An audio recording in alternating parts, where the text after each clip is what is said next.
আসসালামু আলাইকুম everyone. আলপনাস lifestyle channel আপনাদের সবাইকে ওয়েলকাম জানাচ্ছি।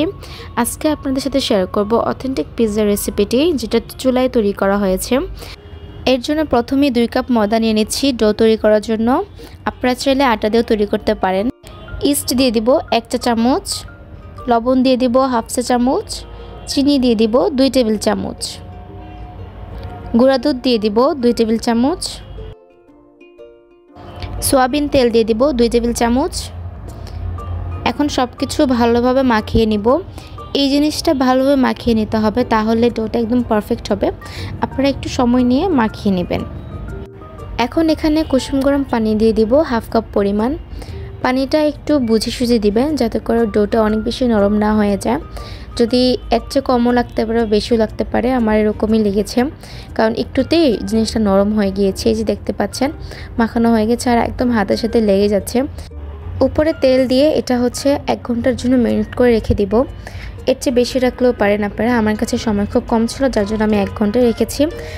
এখন বানিয়ে নিব পিৎজা সস, যেটা ছাড়া আসলে পিৎজা একদম মিনিংফুল লাগে। তো এখানে হচ্ছে টমেটো নিয়েছি আমি 3টা।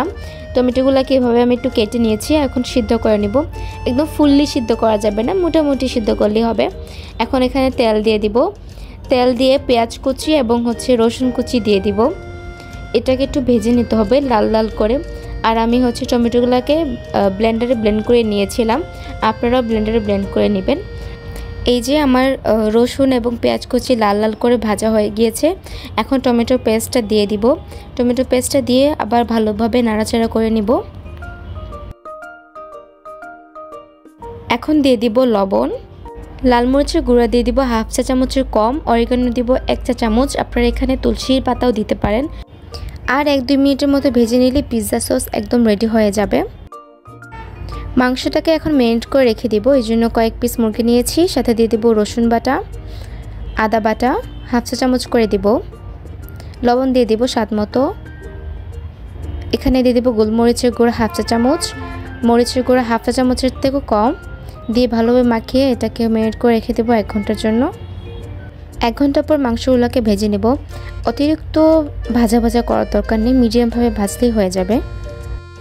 1 ঘন্টা পর দেখতে পাচ্ছেন আমাদের ডোটা একদম ফুলে ডাবল হয়ে গিয়েছে।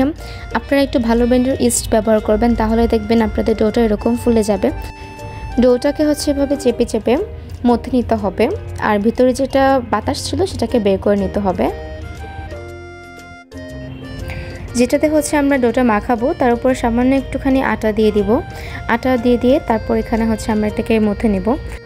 পিৎজার শেপটা এভাবে হচ্ছে টেনে টেনে নিতে হবে। আপনারা দেখতেই পাচ্ছেন, একটু সাইড দিয়ে টানবেন, মাঝখানে একটুখানি পাতলা রাখবেন, আর সাইড দিয়ে হচ্ছে একটু মোটা রাখার চেষ্টা করবেন। এভাবে টেনে টেনে দিতে হবে, তাহলে কিন্তু হচ্ছে আমাদের একটা পিৎজার যে একটা গোল শেপটা আছে সেটা আসবে। এই যে আপনারা দেখতে পাচ্ছেন, আমি মাঝখানে একটু এরকমভাবে রেখেছি, সাইড দিয়ে এভাবে বাড়িয়ে নিচ্ছিলাম। আমার এখানে পিৎজাটা মানে সেট করা হয়ে গিয়েছে।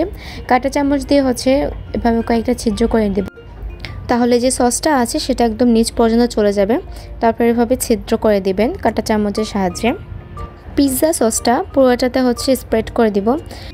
আপনারা অবশ্যই পিৎজা সসটা ইউজ করবেন, কারণ আপনারা যদি এখানে টমেটো সস ইউজ করেন তাহলে অথেন্টিক যে একটা পিৎজার টেস্ট আছে সেটা পাবেন না। তো আমার রেসিপি অনুযায়ী আপনারা এভাবে পিৎজা সসটা এভাবে বানিয়ে নিন, তাহলে খুবই মজা লাগবে খেতে। মজুরেলা চিজ করব এখানে। মজুরেলা চিজটা আসলে আমি এভাবে গ্রেট করে নিয়েছিলাম।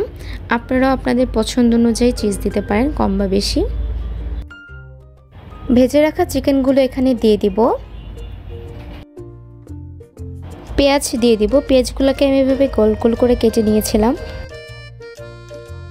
চিকেন সসেস অ্যাড করে দেবো এখানে। আপনাদের পছন্দ অনুযায়ী টপিংস অ্যাড করতে পারেন। আমাদের বাসায় যেহেতু এগুলা দিয়ে বেশি পছন্দ করে খেতে, তো আমি এগুলোই বেশি করে দিচ্ছিলাম। ক্যাপসিকাম দিয়ে দিব। সবুজ কালার ক্যাপসিকাম এবং লাল কালার ক্যাপসিকাম দিতে পারেন আপনাদের পছন্দ অনুযায়ী।